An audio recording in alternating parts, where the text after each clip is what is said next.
Em nome do Pai que me criou, em nome do Filho que me resgatou, e em nome do Espírito Santo que me santificou. Divina vontade, reina na minha vontade. Ó minha mãe, eu te amo e tu me amas. Dá-me engole, mãe, da vontade divina minha alma. Me abençoa, mãe, para que todas as minhas ações sejam feitas diante dos vossos olhos maternais. Vinde, Espírito Santo, vinde, por meio da poderosa intercessão do Imaculado Coração de Maria, vossa amadíssima esposa e nossa mãe. Amém. Suprema Majestade, eu venho em sua divina vontade, em nome de todos, do primeiro ao último homem que existirá na terra, para dar a ti as homenagens que tens direito, as adorações, os louvores, o amor que cada criatura lhe deve, as ações de graça e fazer todas as reparações por todos e por cada pecado. Vem, Senhor, a tua divina vontade, dou-te a minha vontade humana, por meio do Imaculado Coração de Maria, que possui todos os dons e os frutos da divina vontade. Dai-me a tua divina vontade, vem, divina vontade, nesta ação que estou a fazer, e em todas as ações que farei durante o dia. Livro do Céu, volume 4, 15 de dezembro de 1902. Ela é pregada com Jesus. O homem está para ser esmagado pelo peso da justiça divina. Continuando o meu estado habitual, encontrei-me fora de mim mesma e encontrei o meu adorável Jesus, atirado por terra, crucificado, que todos os espezinhavam, e eu, para impedir que isto fizesse, estendi-me sobre ele, para receber sobre mim o que faziam o nosso Senhor. Eu lembrei das reparações, né? Das reparações que estão sendo feitas das 24 horas da paixão, durante o período da quaresma, a Semana Santa, as reparações que a comunidade fez, né, durante o período da quaresma, né, durante a Semana Santa, as reparações, né. E enquanto estava naquela posição, disse: Senhor, o que te custa que esses mesmos pregos que te trespassem, me trespassem ao mesmo tempo? Enquanto eu estava nisso e encontrei-me pregada com aqueles mesmos pregos que tinham pregado ao bendito Jesus, ele abaixo, eu acima. E nesta posição nos encontramos no meio daqueles homens que querem o divórcio. E Jesus lhes mandava tantos raios de luz produzidos pelos sofrimentos que Jesus e eu sofríamos, e eles ficavam impressionados e confundidos, e compreendia que se o Senhor quiser fazer-me sofrer quando eles vierem para fazer isso, fracassarão e não concluirão nada. Os raios de luz que são produzidos pelos sofrimentos, né, de Jesus, os méritos de Jesus.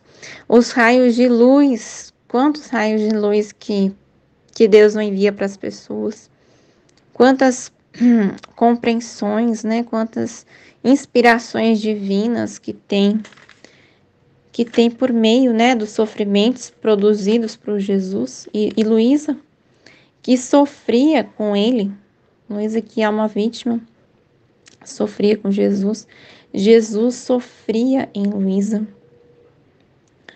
e compreendia que se o Senhor quiser fazer-me sofrer quando eles vierem para fazer isso, fracassarão e não concluirão nada. É conforme o querer divino, né? É conforme o querer divino, não conforme a vontade dos homens, né? Tudo está conforme o querer divino, tanto aquilo, a vontade divina que é conduzida para a pessoa fazer, né? Quanto a vontade permissiva de Deus que acontece sobre a terra, né? E os frutos que são produzidos pelos sofrimentos de Jesus. Eu lembrei da escola, da aula que falava sobre os frutos que da vida de Jesus, os frutos para o reino, né? Para o reino da divina vontade. Tudo aquilo que Jesus sofreu, passou, não só pela redenção em si, né? Tô até vendo qual que é o trecho aqui, é do volume 12, 29 de janeiro de 1919, que aqui Jesus também fala sobre isso, né? Além da redenção, mas a conquista do reino, né? A conquista do reino da divina vontade. Deus não só quer salvar as almas, mas Ele quer que as almas saibam das verdades, como foi falado na escola, que as almas saibam das verdades. Deus não quer só salvar as almas, né? Mas Ele quer que as almas saibam das verdades.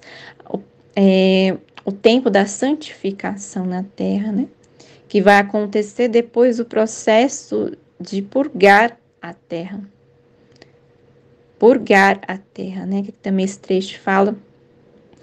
Deus vai purgar, né? Deus já está purgando a terra, né?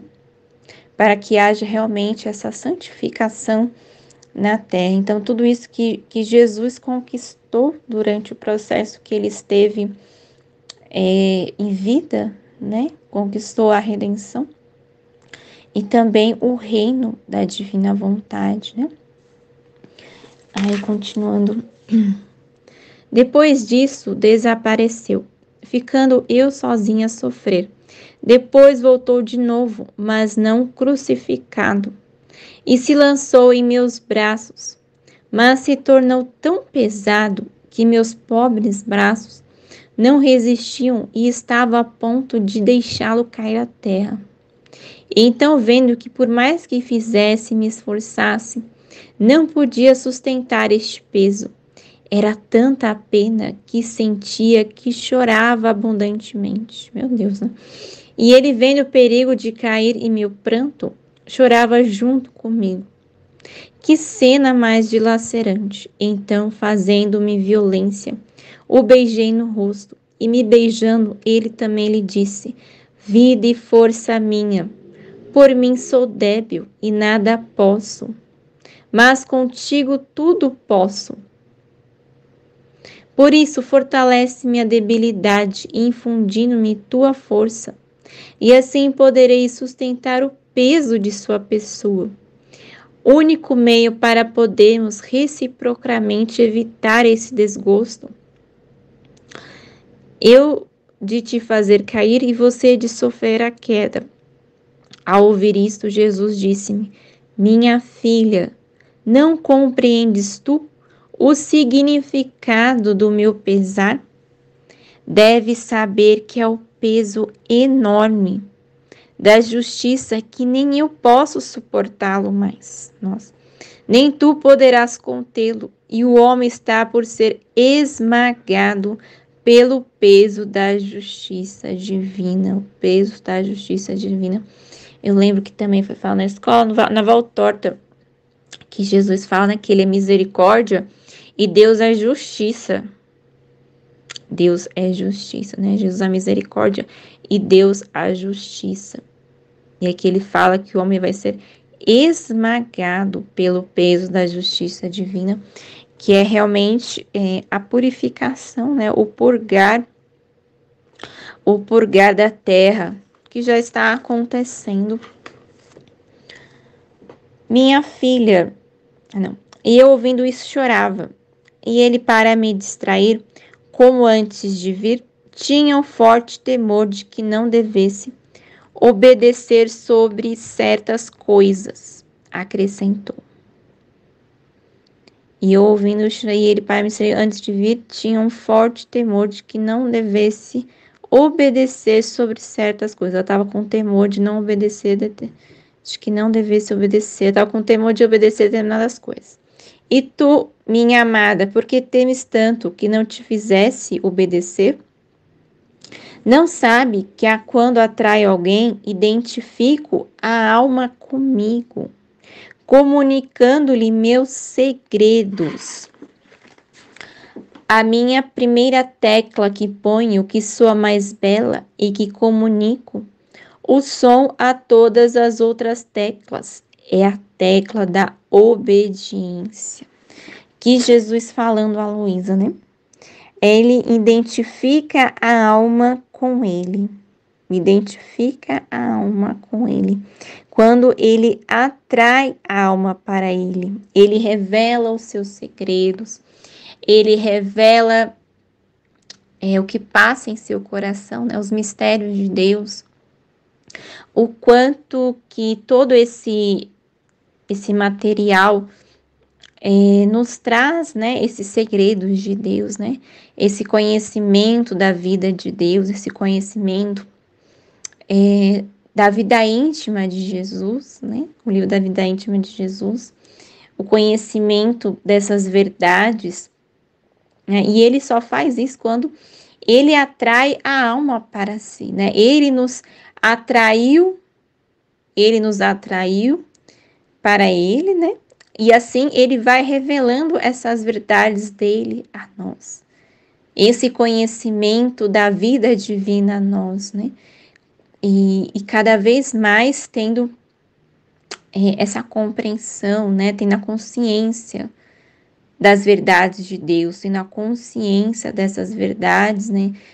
Tirando esse olhar do mundo, né? Tendo olhar mais no divino, né? Como é falado na escola, né? Mergulhar nesse oceano que Jesus fala da vontade dele, né? Esse oceano da divina vontade, mergulhar nesse oceano e ficar nesse oceano sem querer sair desse oceano, mergulhado, né, no conhecimento dessas verdades, tendo esse olhar do divino, esse olhar do mover divino, tanto naquilo que acontece conosco, mas que acontece em volta, né, vendo a ação divina acontecendo, né, o orvalho benéfico acontecendo, a vida divina em nós, né, não ter esse olhar do humano, né, eu lembrei que foi falando na escola sobre o cálculo humano, né, de avaliar, aquilo que tá fazendo, e com isso entra, né, receios, medos, questionamentos, tudo isso faz parte desse olhar humano, né, dessa compreensão humana, e a compreensão divina nos faz entender que é bem diferente. Eu tava pensando quando eu li esse trecho e outro texto antes, tem outro texto também aqui do volume 4, que Jesus fala, eu já cheguei a meditar do dia 17, do dia 17 de dezembro de 1902. Antes de ler esse trecho, e eu tava meditando sobre isso, né? O olhar divino, né? A diferença desse olhar divino para esse olhar humano. Quantas vezes eu falo por mim, eu mantive muito esse olhar humano diante das coisas, até mesmo as coisas que eu tinha certeza que Deus estava me pedindo, mas avaliando, será que eu tô fazendo certo, será que eu tô fazendo errado, será que tá bom, será que não tá bom, será que tem que melhorar, enfim, toda essa avaliação, esse é um olhar humano. O olhar divino é fazer aquilo que tem que ser feito, né, dar o fiat daquilo que Deus nos pede a fazer, e pronto, né? Confiar na vontade divina, na vida divina que faz e que ela que está fazendo, é Deus trabalhando, né? É Deus trabalhando em nós e vai gerar os frutos que Deus assim quer que gere, mas assim, ter esse olhar divino, de que é o mover divino, não tem esse olhar humano de querer ter uma compreensão humana sobre as coisas. E isso, eu tava lembrando antes de ler esse trecho, de não ter esse temor, né? Como ele fala, né? Ele identifica a alma a ele. Ele comunica seus segredos, os seus desejos, sua vontade, a alma, né? O querer dele na alma. Eu lembrei que ontem eu fui numa missa. Aí, antes de perguntar para Jesus, você quer que eu vá nessa missa? Eu não sabia qual missa eu iria, né? Qual horário de missa eu iria. E eu tinha o desejo de ir nessa missa à tarde. E Jesus falava para mim, esse desejo do seu coração é o meu desejo em você. É o meu desejo de você ir nessa missa. Né? Então, confirmando aqui, né? É Jesus em nós, né? É Jesus atuante em nós. Tanto que se as outras teclas não estão em comunicação com a primeira tecla, soarão de um modo discordante, que jamais poderá ser agradável ao meu ouvido. Por isso, não temas.